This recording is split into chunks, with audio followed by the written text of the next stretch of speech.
श्री स्वामी समर्थ, जय जय स्वामी समर्थ. स्वामींचं नाव घेऊन आजच्या ह्या नवीन व्हिडिओला सुरुवात करते. दिवाळीचा सण अतिशय जल्लोषात आणि आनंदात साजरा करण्यात येतो. वसुबारस आणि धनत्रयोदशी नंतर छोटी दिवाळीच म्हणजेच नरक चतुर्दशी येते. या दिवशी दिवाळीची पहिली आंघोळ केली जाते. मराठी पंचांगानुसार अश्विन कृष्ण पक्षाच्या चतुर्दशीला नरक चतुर्दशी साजरी करण्यात येते. नरक चतुर्दशीला छोटी दिवाळी असेही म्हटले जाते. या दिवशी मृत्यूचे देवता यमराजाची पूजा केली जाते आणि दक्षिण दिशेला यमदीपही लावला जातो. दक्षिण दिशेला यमदीप प्रज्वलित केल्याने भगवान यम तुमच्या कुटुंबातील सदस्यांचे अकाल मृत्यूपासून रक्षण करतात. याला छोटी दिवाळी, रूप चौदस, नरक चौदस आणि काली चौदस असे म्हणतात. या दिवशी श्रीकृष्णाने नरकासुराचा वध केल्यानंतर 16,000 महिलांना त्याच्या कैदेतून मुक्त केले. त्यानंतर देवलोकांनाही स्वतंत्र केले.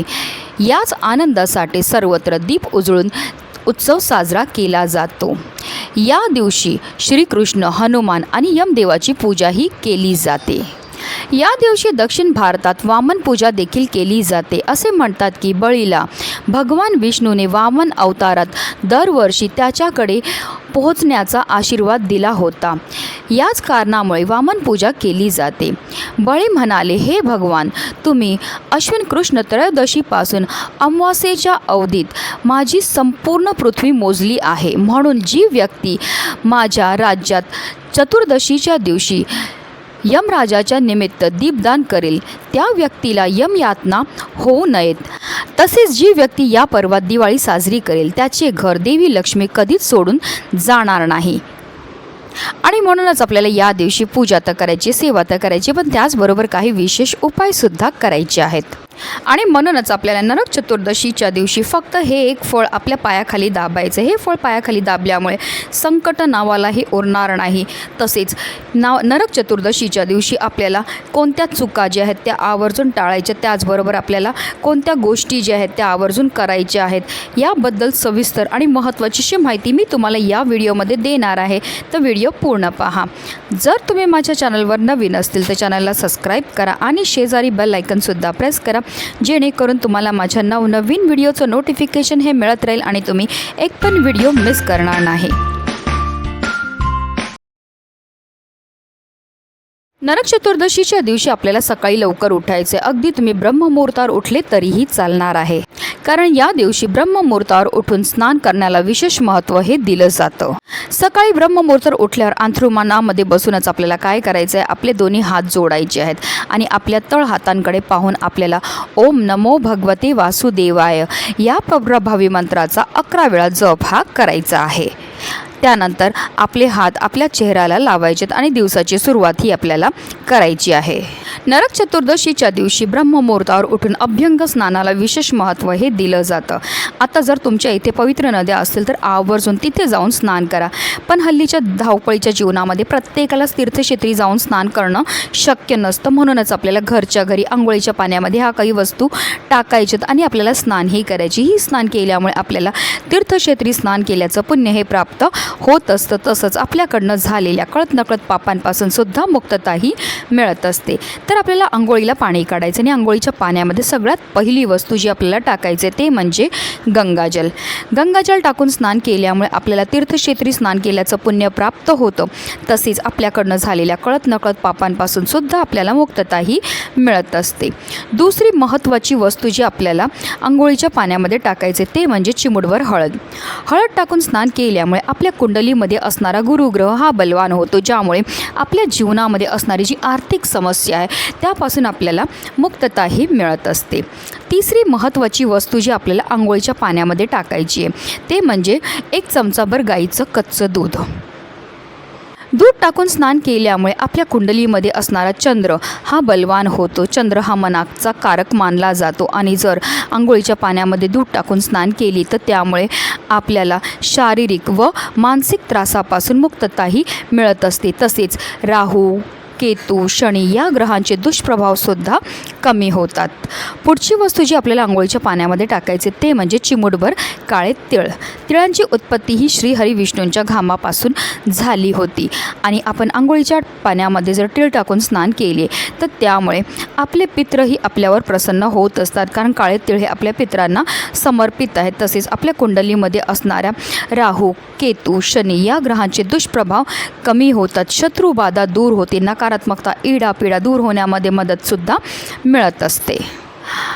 नरक चतुर्दशीच्या दिवशी उटणं लावून स्नान करण्याला सुद्धा विशेष महत्त्व हे दिलं जातं. म्हणून आंघोळ करायच्या अगोदर तुम्हाला अंगाला तेल लावायचं, तुमच्याकडे जशी पद्धत असेल त्या हिशोबाने तुम्हाला स्नानही करायची आहे. तर तुम्हाला उटणं लावायचं आहे किंवा तुम्ही चंदनाची पेस्टसुद्धा आपल्या अंगाला लावू शकतात आणि त्यानंतर तुम्हाला स्नानही करायची आहे. आंघोळीच्या पाण्यामध्ये जेव्हा आपण ह्या सर्व वस्तू टाकतो आणि त्याचबरोबर आपल्याला मंत्राचा जप करतो तर त्यामुळे आपल्या तणाबरोबर आपल्या मनाची सुद्धा शुद्धीही होत असते. बऱ्याचदा लोक चुकीच्या पद्धतीने स्नान करतात, त्यामुळे सुद्धा त्यांना केलेल्या उपायाचं कोणतंही शुभ फळ प्राप्त होत नाही. म्हणून आपल्याला एक मग पाणी आपल्या उजव्या खांद्यावर टाकायचं, एक मग पाणी आपल्या डाव्या खांद्यावर टाकायचं आणि त्यानंतर आपल्याला संपूर्ण स्नानही करायचे. ही स्नान करताना आपल्याला या एका मंत्राचा जपसुद्धा करायचा आहे. गंगे च यमुने चव गोदावरी सरस्वती नर्मदे सिंधू कावेरी जलस्मिन्स निधी कुरु. या मंत्राचा आपल्याला जप करायचा आणि स्नानही करायची आहे. स्नान करून झाल्यानंतर आपल्याला हे एक फळ जे आहे ते आपल्या पायाखाली दाबायचं आहे. आमच्या इथे ह्या फळाला चिरोटे असे म्हटले जाते, काही ठिकाणी ह्याला कारेडे असं सुद्धा म्हटलं जातं. प्रत्येक जागेच्या हिशोबाने ह्या फळाला वेगवेगळी नावं आहेत. पण आपल्याला हे जे मी स्क्रीनमध्ये तुम्हाला फळ दाखवते आहे ते तुम्हाला तुमच्या घरी घेऊन यायचे आहे आणि अभ्यंग स्नान झाल्यानंतर तुम्हाला तुमच्या डाव्या पायाच्या अंगठ्याने ह्या फळाला चिरडायचं आहे. ह्या फळाला चिरडण्याचं तात्पर्य असं आहे की नरकासुराला मारण्याचे प्रतीकसुद्धा म्हटले जाते. हे फळ आपल्या पायाने चिरडल्यामुळे आपल्याला लागलेली प्रखरातली प्रखर वाईट नजर असेल, इडापिडा असेल, नकारात्मकता असेल, दोष आहेत ते दूर होण्यामध्ये मदतही मिळत असते आणि आपल्यावर श्री हरी विष्णूंची भरभरून कृपाही होत असते.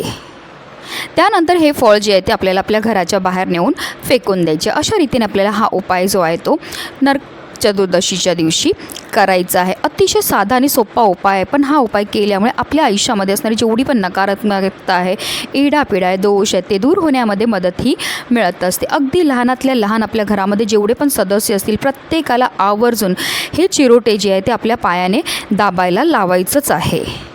तर आता जाणून घेऊया की नरक चतुर्दशीच्या दिवशी आपल्याला कोणत्या गोष्टी आवर्जून करायच्या, त्याचबरोबर कोणत्या चुका ह्या टाळायच्यात.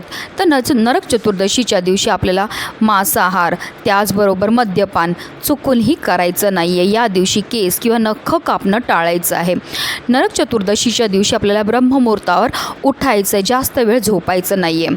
नरक चतुर्दशीच्या दिवशी आपल्याला कोणत्याही प्राण्याची हत्या करायची नाही आहे, त्याचबरोबर कोणत्याही प्राण्याला त्राससुद्धा द्यायचा नाही आहे. या दिवशी आपल्या घरामध्ये कोणत्याही प्रकारचं भांडणं किंवा अपशब्द वापरले जाणार नाही याची तुम्हाला आवर्जून काळजीही घ्यायची आहे. त्याचबरोबर नरक चतुर्दशीच्या दिवशी मीठ, तेल किंवा तीक्ष्ण वस्तूंचं दान हे करणं शुभ मानलं जात नाही. तर या काही चुका त्या तुम्हाला आवर्जून टाळायच्यात.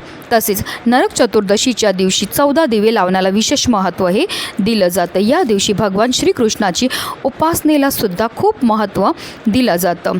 नरक चतुर्दशीच्या दिवशी ब्रह्ममुहूर्तावर उठून स्नान करून यमाची पूजाही केली जाते. नरक चतुर्दशीच्या दिवशी घराची दक्षिण दिशा अस्वच्छ अजिबात असू नये. नरक चतुर्दशीच्या दिवशी आपल्याला यमाच्या नावाने दिवा हा लावायचा आहे. तर ह्या काही गोष्टी आहेत ज्या आवर्जून आपल्याला नरक चतुर्दशीच्या दिवशी करायच्यात. म्हणूनच व्हिडिओ जास्तीत जास्त लोकांपर्यंत शेअर करा, जेणेकरून प्रत्येकाच्या आयुष्याचं कल्याण हो हीच मनामध्ये इच्छा. श्री स्वामी समर्थ. जय जय स्वामी समर्थ.